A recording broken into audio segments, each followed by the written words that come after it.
Following that event, it is important for us to break down the details, the benefits of everything that our constitution brings to the country.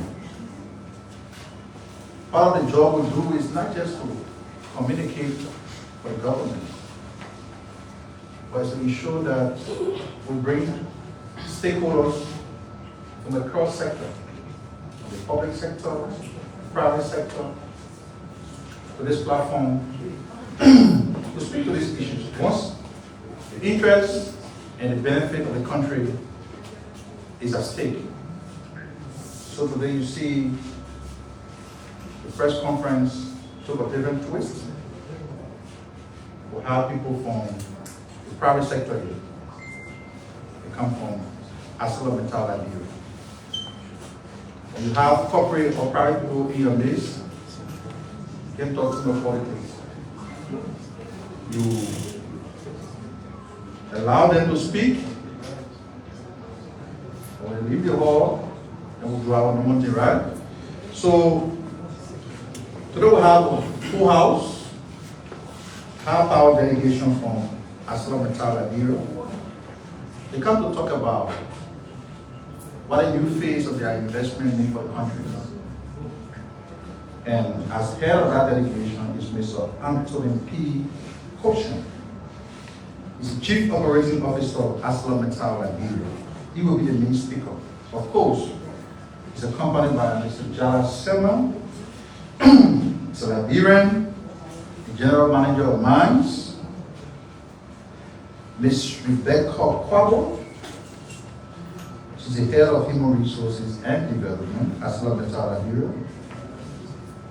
Mr. Marcos Ware, a very familiar name, is Head of Sustainability and External Relations. And Mr. Winston Dayu, for some of you who are media practitioners, Winston Dayu is one of you. He used to work with 2FM, RCR, and then he just went missing. He was missing. Now he's in the private sector. He's the communication manager for ArcelorMittal Liberia. So let me just give you a brief profile of who the main speaker is, Mr. Anthony Caution. As Chief Operating Officer of ArcelorMittal Liberia, Mr. Caution is responsible for overseeing the company's day-to-day operational functions, ensuring efficient and safe extraction, processing, and delivery of raw materials. He is a key executive and plays a central role in executing corporate strategy and driving operational excellence across all of AFL mining sites. Mr. Caution has over 26 years of operational and senior management expertise, predominantly working across Africa. His profile is very rich, but when you have such an important guest, it's not going to talk too much. So, without much, what I have to say on behalf of the government, I'll reserve it. Mr. Caution will speak on behalf of the ArcelorMittal delegation. They have a presentation today. Okay, so he will speak, and then he will entertain questions from the focus state. I hope you are ready. And then after the presentation, they respond to the question, they will excuse us, and then we'll do our regular conversation on behalf of the government. So let me now stand on the listening protocol to invite Mr. Caution to the microphone.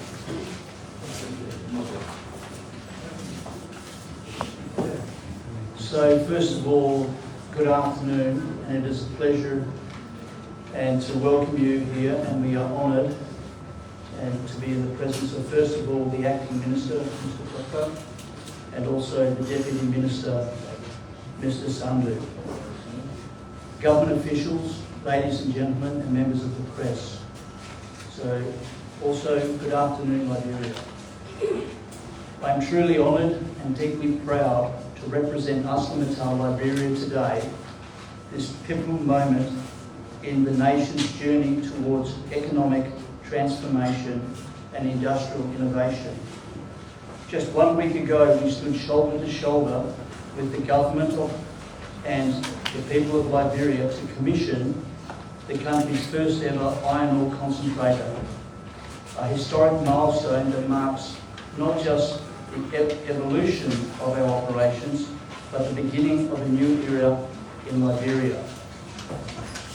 Today we gather not only to share what we have accomplished together, but to ignite national excitement about what lies ahead for this operation. Having said that, I would also like to acknowledge and thank our award-winning Liberian team who accompany me here today. We truly have some exceptional talent within the company, and they are joined with me here this afternoon. So thank you, Jella, Rebecca, Marcus and Winston for also being here and being part of this very, very important event to explain what has just recently occurred. So having said that, this is an opportunity to address the Liberian nation and to give an update of what has just recently happened. So we are happy to be here today, just within a few days of the inauguration of Liberia's first ever iron ore concentrator by His Excellency, the President, Mr. Joseph Boakai, and our Group Chairman, Mr. Mittal. This is a landmark and historic achievement, not only for ArcelorMittal, but for Liberia's economic future. This moment represents the evolving and resilient partnership between ArcelorMittal and the government and the people of Liberia, which has been built over 2 decades of shared growth. This is a game changer for the Liberian mining sector.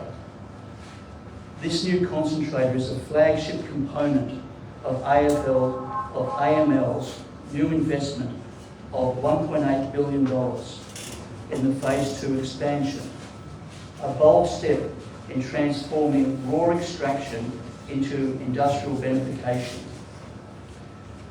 With this new investment, ArcelorMittal's total investment in Liberia will be $3.5 billion, which is one of the largest investments in the iron ore mining sector to date in West Africa. This facility enables ArcelorMittal Liberia to convert medium-grade ore into high-grade iron on Liberian soil, significantly increasing the value of the country's natural resources. This marks completion of one of the largest industrial complexes ever built in Liberia, paving the way for value-added processing in Liberia, the very essence of industrialisation, ensuring Liberia's position as a regional mining leader. The key technical features of this totally integrated system include a processing facility of 15 million metric tonnes per annum, thereby increasing the output of the current 5 million tonnes to a total annual production of 20 million tonnes.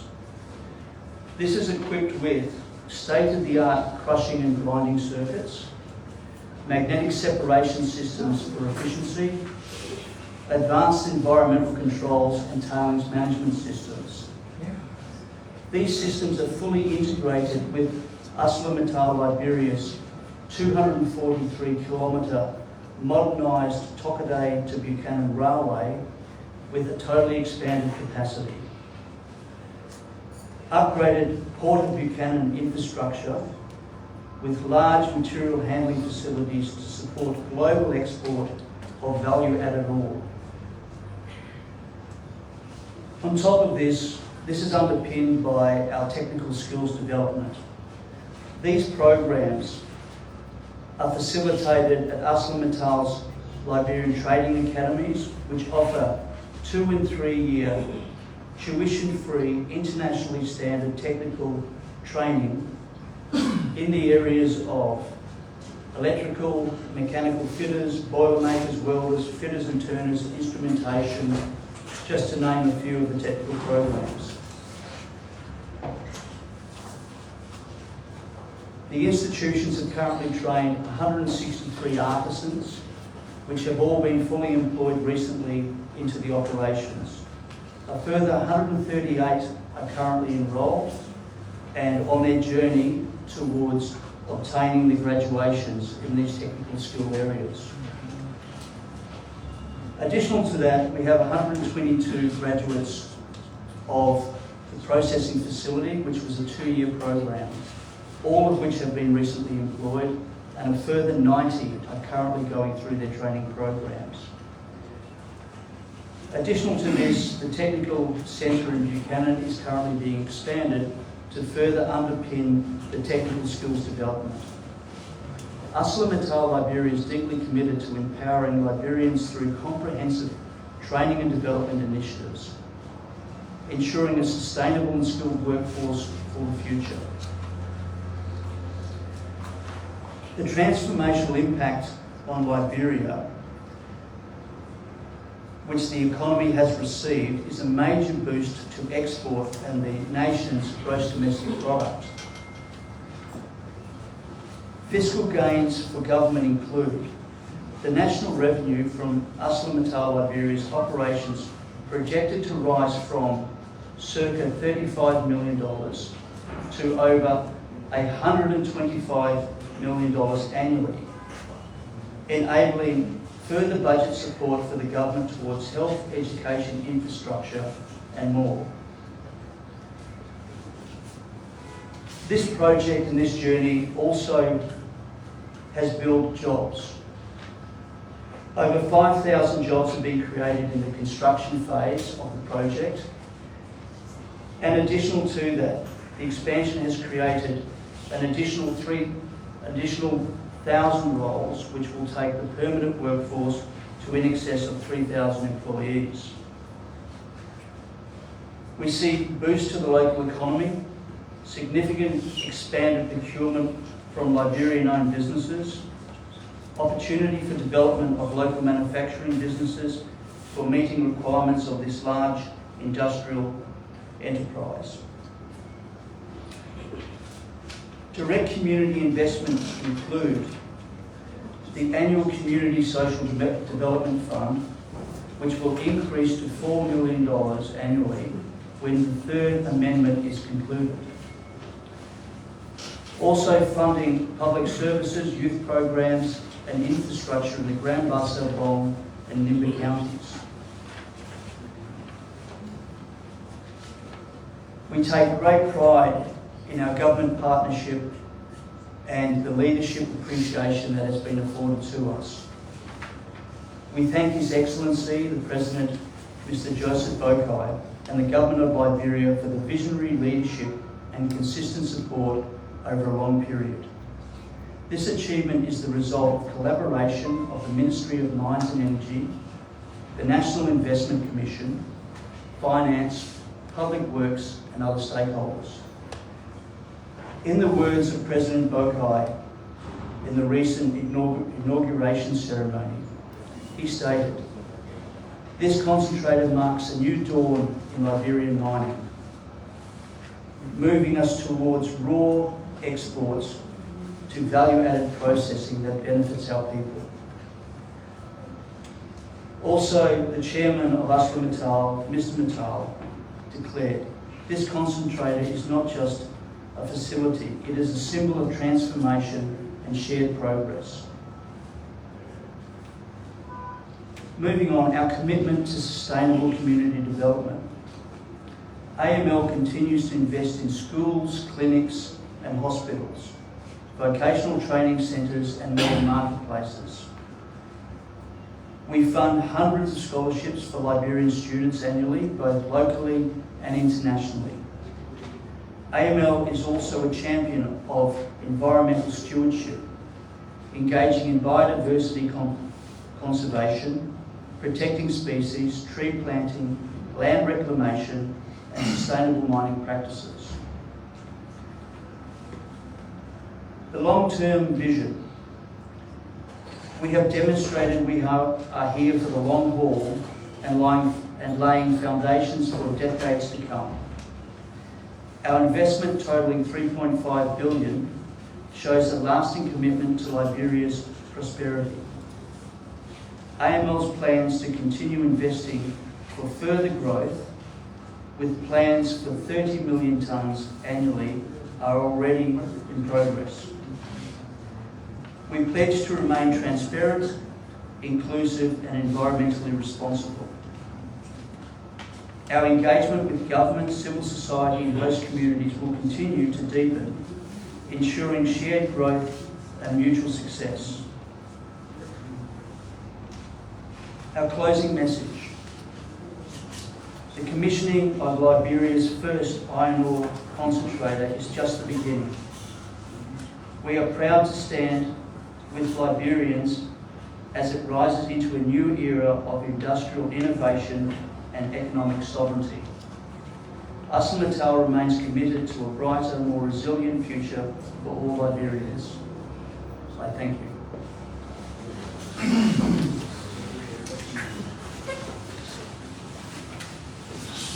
You want to send the questions, right?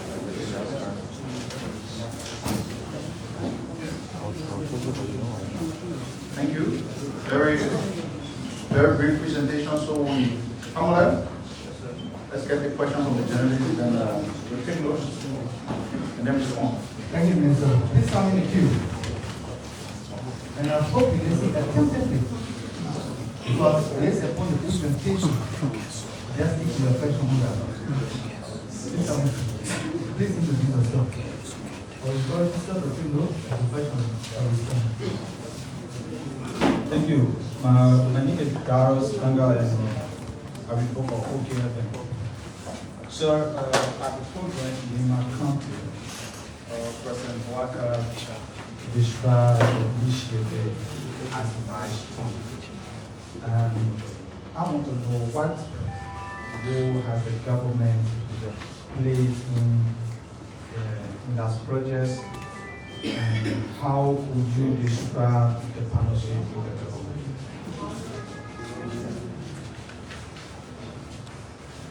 Well, thank you. My name is Will Wilford Rossi. I report for the Poor Media.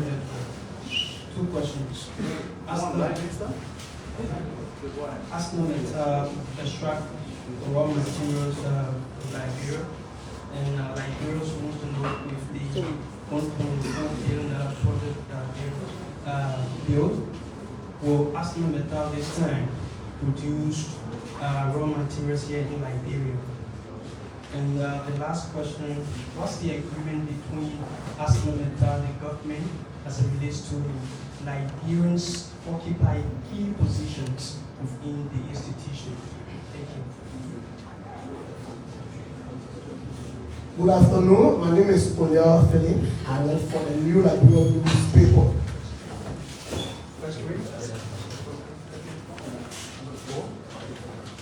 So, Pamela? Yes, sir. You respond after the question. Okay. He said, "I was one question." Just be complete. Don't be complete.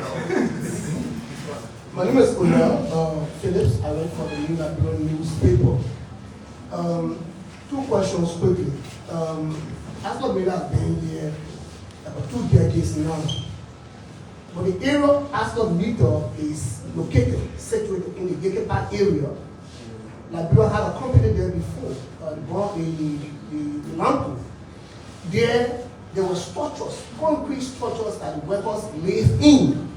It was like an escape before we used to call it in Liberia. Today, you ArcelorMittal there 2 decades now. Our workers there privately live in 10, living something like that, but stronger. We are now putting on a 1.9 billion yesterday concentrator. Do you have plans to ensure that you build concrete structures for the employees when they work on that site, so that that place is looking like they were looking before? The second question is, the last question is, you take iron ore from Liberia, but yet we don't have a correct steroid in the country, things that iron ore come from. Are you willing to reproduce those ores into steroid that we can buy cheaply in Liberia? Thank you.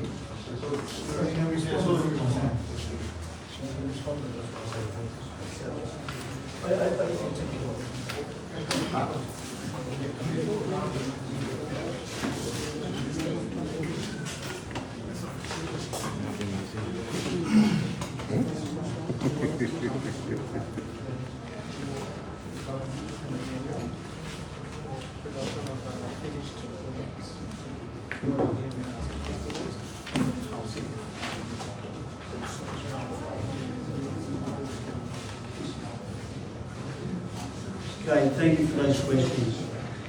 The first question was in relation to the partnership between AML and the government.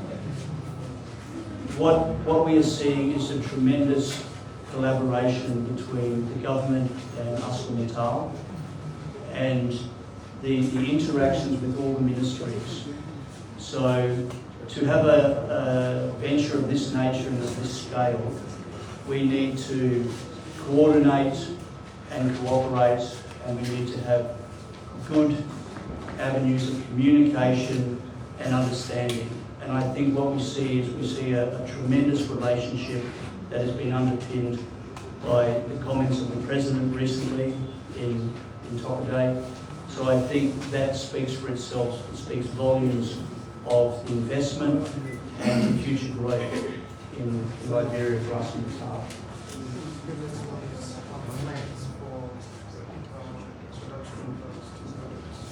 Okay, the next question was in relation to on processing of iron ore, and also the last gentleman, I think that was also your question.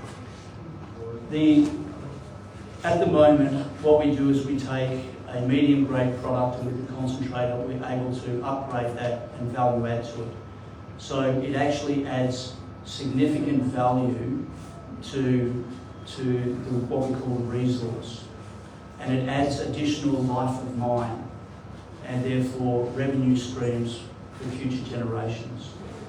In terms of iron ore production, iron ore production into steel requires a high energy input, and to have that, it requires a big investment in the energy sector, which currently is not possible under the current environment that we operate here in. So is it something that could be feasible in the future? Yes, it is. Is it currently feasible with the infrastructure that is required? That is currently not on the horizon. Okay. In terms of, I understand the question in relation to what Bamco previously had produced and the current circumstances that we see in Yekika. We have a system, and we currently have a program for upgrading and beautification of the facilities in Yekika and the surrounding communities. So that includes everything from hospitals, schools, to sporting and recreation facilities and housing. But we're also invested in looking at different models for housing for our employees, and looking at models whereby employees can have a path to ownership of their own housing. So we do have housing benefit scheme that is paid to our employees, and we are looking to extend that into a home ownership model, which we're still working through.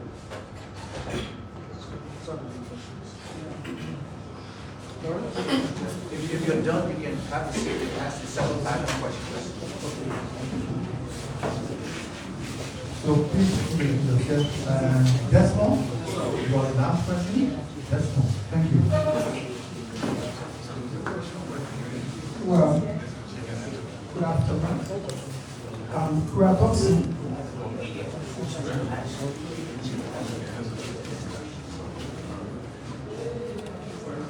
Okay, I'm Kura Thompson, and I report for the truly independent New Dawn newspaper. I have just a question for you, Mr. Copeland. Liberia's railway and port infrastructure are very important to economic growth. Can you tell us how AML's modernization of these assets on phase 2 support national development? Thank you. Steven Ramos and I'm for the News Agency. I got 3 questions. The first question has to do with your projected 2.5 billion investment, especially in the phase 2 project of the company. We are concerned about the just benefit of these affected areas, the communities from within you operate, how is it going to be like? And we're also concerned about job creation. For your first 2 projects, how many jobs are expected to be created? Are you also going to take into consideration the Decent Work Act where more Liberians are expected to get certain number of jobs or certain position within your company? Are you also looking at that? What more are expected as benefits to Liberians? Thank you. All right, I'm Larry SDB, I'm looking for marketing. I'll say quickly, when the soil is being used for investment purposes, in return, sometimes the environment is affected. In most instances, it will be negative. So I want to know the measures you have to ensure that these things they don't affect the people. And due to that, what is your relationship with the Environmental Protection Agency of that country? Thank you. So my name is Joseph Selly. Okay. So my name is Joseph Selly and I report for ABC Radio.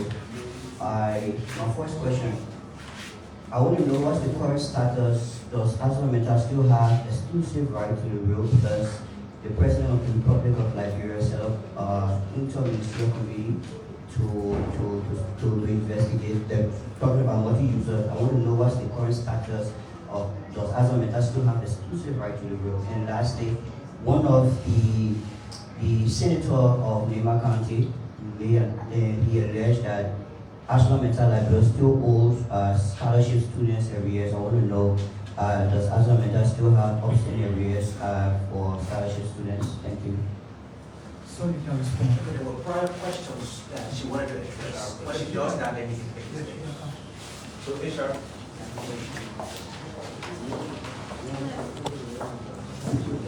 Good afternoon. I'd like to respond to the questions on key employment into key roles in ArcelorMittal Liberia. So currently, we do have Liberians occupying key roles at ArcelorMittal Liberia. We have the head of HR, I'm the head of HR in Liberia. We have the head of legal, the head of health and safety. We have the head of external relations, the head of social services. We have our general manager for mining. We also have the security head. So these are all Liberians who are holding part of the management team, the senior management team of ArcelorMittal Liberia. In addition to that, we're running development initiatives to prepare successors for other key roles into the business. So last year, we trained over 50 Liberians in different kinds of leadership programs to address this gap. So meanwhile, while we have Liberians currently occupying senior managerial roles in the company, we're also preparing a lot more to take on more roles in the company. Thank you. We ain't got nobody in front right now. We have a finance manager, that's Dolo Ramba. Who has acted as CFO? It is also act as a CFO.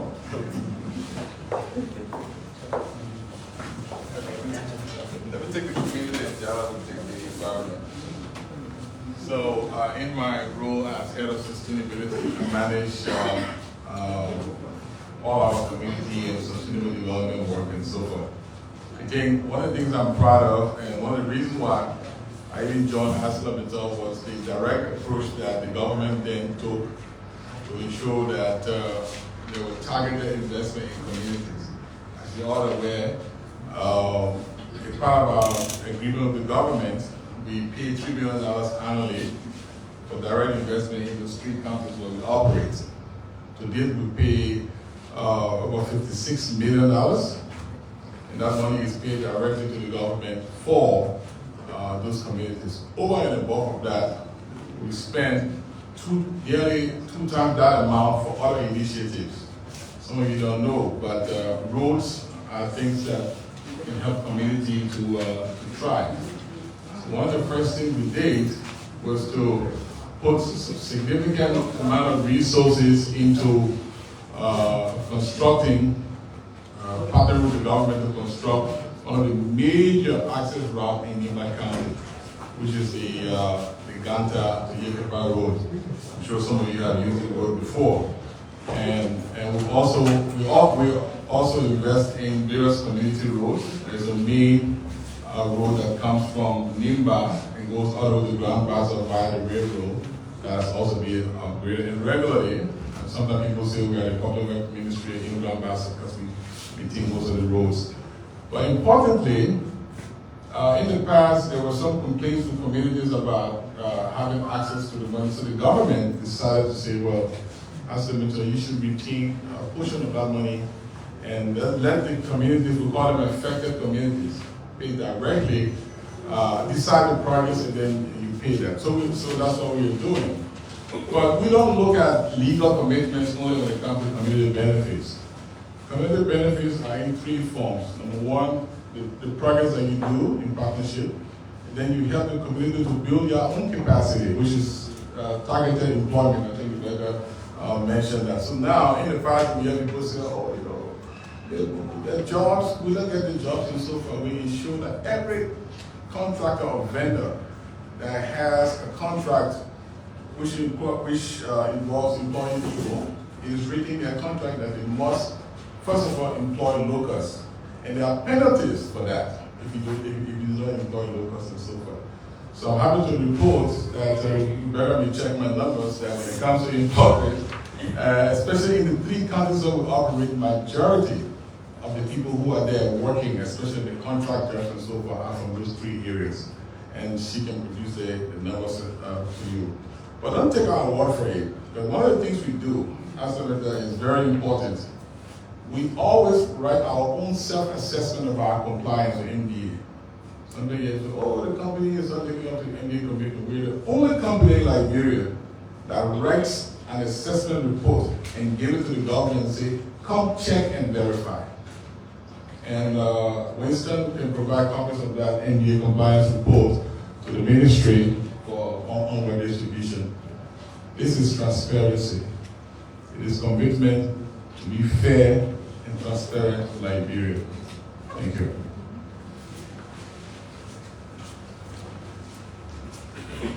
Okay. Thank you very much. My name is Jala Sema, General Manager, Mining. So at ArcelorMittal, basically from our mining operations, environmental protection is not just a requirement, it's a responsibility that we take very serious. So there are a lot of mitigation methods, there are a lot of strict non-compliance issues that come up with, and we know that we have already identified these ones, and we put a lot of measures in place to ensure that we are fully in compliance with the legal and the governmental environmental protection agency laws. So during mining, we ensure that we have our water going downstreams are well protected and reach down to the villages and ensure that it's clean. So we put in sediment controls. We build check dams to ensure that at the end of the day, water reaching down will be fully clean. And then there are a lot of other methods we put in place, like the dust control. We monitor the dust, we monitor the water quality to ensure that all of our mining, and we have a limited area we barricade to ensure we have sensitive part of the mine that we don't allow water to go. These areas are being protected 100%.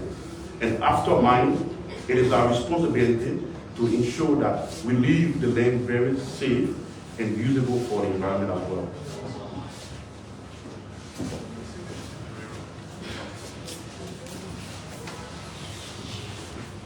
The gentleman who posited the question regarding the railroad, and the future capacity and what has ArcelorMittal done as part of phase 2. So essentially, $800 million has been invested in the rehabilitation of the rail corridor. This includes total sleeper replacement over the 243 kilometres, new sidings, work on new yards, additional capacity for around 600 new wagons, 20 new locomotives, signalling and rail systems and technology as part of the engineering requirement to run a rail import network of this scale. This also is looking towards the 30 million tonne capacity that we need to in the near future. I'll hand over to Marcus in relation to the question for the MDA and the capacity for other users on the road. Thank you, Anthony. As you know, we've been in discussion with the government regarding the amendment of the Mineral Development Agreement. I think the negotiations, some of you have really followed some of them. They've been very tough, and we welcome the government very strong scrutiny of the work that we've done so far. And we're happy to say that the negotiations are on course, and very soon I'm sure the government will notify you about the progress that has been made. All the assets that we use as part of our Mineral Development Agreement belong to the government. So there's no question about who has access. Access to the railroad is determined by the government as per the Mineral Development Agreement. So, and ArcelorMittal has always expressed our willingness to work with the government to allow a multi-user arrangement. And we are committed to that, always. There was a question about scholarship arrears. I should inform you that a couple of years back, the National Bureau of Concession did an assessment of our MDA compliance. And that happened before we did our own self-assessment. And it seems, we had the same scores, almost. So it gave us an idea that at least we're on the right path. There was this issue about whether we have paid the full amount for the advanced study scholarship, which is the master's degree program and so forth, what have you. So after they went through the audit, they made some recommendations. I can tell you we are up to date, so we don't owe any scholarship arrears. There's a question about, pardon me, the left one thing else. One more on the relationship with the government, right? I think you addressed that. Okay, so no scholarship arrears were owed, and of course, we are hoping to having stakeholders come and verify what we say. Everything we say here is backed up by facts and information that is verifiable. Thank you. The last three will take the last part. Please introduce yourself from Tao. One question.